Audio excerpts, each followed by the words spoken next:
नमस्ते साथीहरू, आज चाहिँ म चिकन करी बनाउनु गइरहेको छु र तपाईहरुले मेरो भिडियोलाई लाइक गरिदिनुस् होला, सब्स्क्राइब गरिदिनुस् होला र मैले चिकन फ्राई गर्दैछु है। अहिले चिकन फ्राई गरिसकेर मैले टमाटर प्याज हरियो खुर्सानी हालेर टमाटर हरियो खुर्सानी प्याजलाई मैले एकछिन मजाले पकाएँ र पकाइसकेर मैले मसला हालेँ।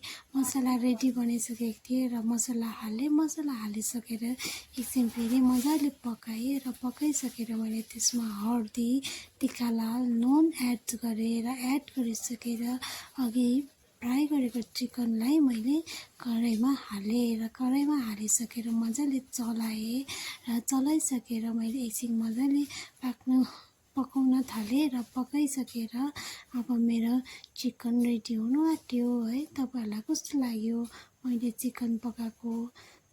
राम्रो लाग्यो लागेन कमेन्ट गरिदिनुस् होला है। मन पर्यो भने लाइक